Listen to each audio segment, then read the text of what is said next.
Hey, the soup for breakfast is bland. Why is it so watery? What? It's not good? No, it's not. Make it richer, will you? But the doctor said I should watch the salt. Who cares? I love rich flavors. The one who's always complaining about the food is my mother-in-law, or Mill for short. She's constantly craving heavily seasoned food. But she's overweight and borderline diabetic, so her doctor warned her. She doesn't seem to care and just adds extra seasoning to whatever I cook. I was stunned by the unreasonable amount of salt and pepper she added to the soup I'd carefully prepared. Even though I use low-sodium salt and seasonings, it's apparently not enough for her. I keep thinking she's going to drop dead one of these days if she keeps this up. To be honest, I wouldn't be heartbroken if she did. Mill seems to live for giving me a hard time. All she does is complain and act spiteful towards me. I'm Alice, 29, working while also being a housewife.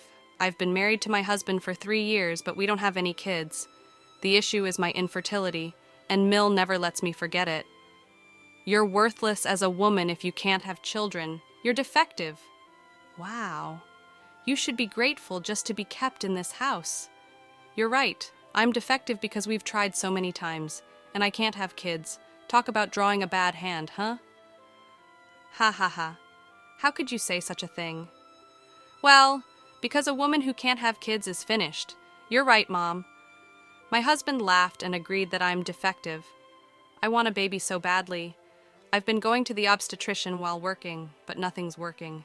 It's physically and emotionally draining, so I've decided to stop the treatment. It also costs a lot, making it tough to continue for years on end. My husband used to say that spending money on fertility treatments was a waste, yet he pressured me to get pregnant quickly. What's the use of pressuring me? I can't get pregnant if it's not happening, I thought. After stopping the treatments, I considered the idea of living happily ever after, just the two of us. But my mother-in-law hadn't given up on having a grandchild. To taunt me, she even bought diapers and showed them off. Look, I bought diapers. Excuse me? You'll need them eventually, ha ha ha. Aren't those a bit small for you to wear, Mill? Ha ha ha. Hey, these are for a baby. Can't you see that? Well, I wouldn't know. I'm the defective, faulty woman who can't have children. Ha ha ha. That's enough. Angry, my mother-in-law stormed off to her room. Thank God, I thought, already exhausted from work and not in the mood to deal with her snide comments any longer. She must really have nothing better to do than to make my life miserable. We had moved in with my in-laws after my father-in-law passed away a year ago. My mother-in-law was devastated then. Around the same time, she was warned by her doctor about her risk of diabetes. That's why we moved in. My husband wanted to be there for his mom. But despite her diabetes, she's fine. As long as she takes her medication and eats properly, there's nothing to worry about. Well, considering she neglects her meds and eats whatever she wants, her condition will probably get worse sooner or later. Even if that's the case, I really don't want to be the one to take care of my Mill. I'm still working and super busy. Taking care of in-laws in my 20s? No, thank you. The next day was my day off, so I was doing house chores. My mother-in-law, who usually just lounges around, eating snacks on the sofa, suddenly stood up and walked into my room. I didn't want her in there, but my hands were full, so I just let it be. I cleaned your room for you. Ha ha ha. Oh, thank you. I sense something fishy here. I should switch rooms with my husband. You know, if you leave in such a messy room, you'll get bugs. Ha ha ha. But it suits you. Ha ha. Uh-huh. Go on. Enjoy your clean room. Sure, thanks. My mother-in-law seemed to think I was grateful, which made her behavior even more suspicious. I had a feeling she was up to no good. That night, I decided to sleep in my husband's room. He's been away on business since yesterday, so he won't know. Even if he finds out, I knew he wouldn't get mad, so I made my choice. I work as a nurse with irregular hours, so we have separate bedrooms. Part of it is that our relationship has cooled off, but mostly it's because I don't want to disturb him when I work night shifts. I waited until Mill went to her room and then went to my husband's room. All right, mother-in-law is in her room. Time for me to sleep too. And so I slept there for 2 days. My mother-in-law seemed suspicious because I looked too cheerful. She started asking weird questions. Don't you feel any pain or anything? Huh, what do you mean? Oh, never mind. Was there something you were suspecting? Avoiding eye contact, my mother-in-law ate her meal alone. I had the night shift that day, so I planned to relax at home before heading to work. Taking it easy isn't an option for me, since my mill never lifts a finger around the house. She loves bossing me around, all while lounging on the couch, snacking, and reading Japanese comics aimed at women. She's probably reading and scheming what she can do next to make her annoying and bratty daughter-in-law cry. I saw the cover of her comic. It was sloppily translated into English as Epic Mother and Daughter-in-Law Swamp Battle. Couldn't help but roll my eyes at her choice of reading. Eventually, my husband got back from his business trip, but it was already 10 p.m. Ugh, I'm exhausted. I'm hopping in the bath. Sure, I'll heat it up for you. Have a beer in the meantime. Thanks, I will. Wait, it's not safe to drink alcohol before a bath. Fine, I'll go for a non-alcoholic beer then. He reluctantly drank a non-alcoholic beer because I warned him about the risks of mixing booze and hot water. You'd think he'd know better. Even saunas have signs warning against entering if you're drunk. But no, common sense isn't so common for him or my mother-in-law. After that, my husband took his bath and sang loudly. We live in a single-family home, but singing at this hour, our neighbors won't be pleased. La la la la la. Hey, you're too loud. Shut it! You're the one who's loud. I warned you quietly, so stop singing already. My mill came into the bathroom area to chime in. Watkin is just trying to have a good time singing. What's the problem? What? You really don't know how to treat your husband, do you? Always so inconsiderate and full of complaints. Hey, I'm not the one constantly complaining, Mill. Ha ha ha. Back talk, huh? You're definitely not cute.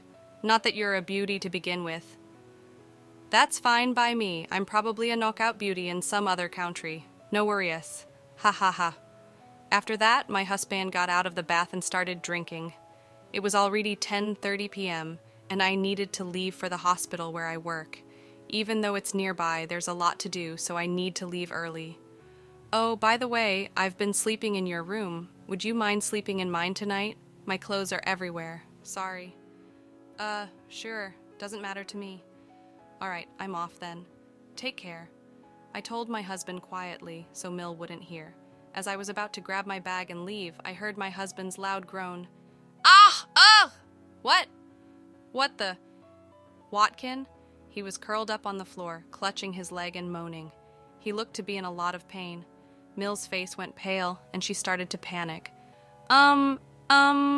What's going on? Speak! He couldn't say a word. No matter what I asked, there was no response. I thought I needed to do something, but then I noticed something strange. The floor was unusually slippery. I was wearing socks, but it was so slippery that I felt like I could fall. What the heck is this? Ah! Watkin! Mill, what on earth did you do? I didn't do anything! It's not my fault! Blaming my mill right now wouldn't solve anything, so I immediately called an ambulance. My husband was taken straight to our hospital, and work was the last thing on my mind. He kept clutching his leg even after we arrived, visibly sweating in pain. You could tell it was serious. Ow, it hurts. So bad. Watkin, hang in there. Please, help me. Thankfully, a doctor was able to examine him, and it seemed like he felt a bit relieved. His leg was indeed broken, just as we suspected. He probably twisted his ankle the moment he slipped on that slick floor. It was a 5th metatarsal fracture, so it all added up. His foot was visibly swollen. Typically, people fracture this bone by tripping or putting all their weight on it. Speaking from experience, I twisted my ankle falling downstairs years ago. I heard a loud snap, and the pain was unbearable. I was also diagnosed with a 5th metatarsal fracture. I was lost in music while walking down the stairs, so it was quite embarrassing. I even lied to my close friends about it. Since his fracture didn't require hospitalization, my husband could come home. I was scheduled for a night shift, but my nursing supervisor insisted that I should take the night off.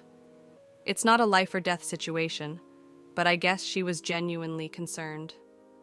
I survived, but now I've got a fever. Well, you broke your leg. Of course you'd get a fever. But why was the floor so slippery? Why don't we ask Mill about that, huh? Haha. Hey, what did you do to the floor in the room? Well, the floor was all slippery. That's why I slipped and fell. I could have seriously broken my leg. Well, that room is for my daughter-in-law, so I greased the floor. What? I was hoping my daughter-in-law would slip, so I put a lot of grease on the floor. I never expected you to go in there and slip. Ah. Unbelievable. Turns out my mother-in-law intentionally greased the floor to make me fall. She had claimed to have cleaned the room, but her actual intention was to put me in harm's way. I'm furious. If I had entered that room, I might have broken my leg. No, breaking a leg would be the least of my worries. Hitting my head could have been fatal.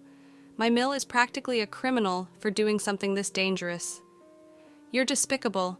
You're not even family to me anymore. I got seriously hurt because of you. I'm going to the police. Wait a minute. I didn't directly cause any harm, did I? Your wife is the one to blame.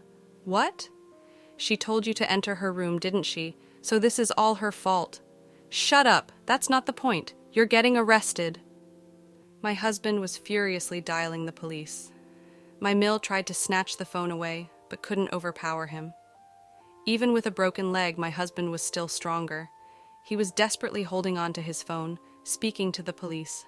I couldn't help but think that I'd rather be at work, maybe even at the hospital, than deal with this mess.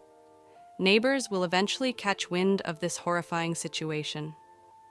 Well, since she almost injured me too, maybe I should also consult the police.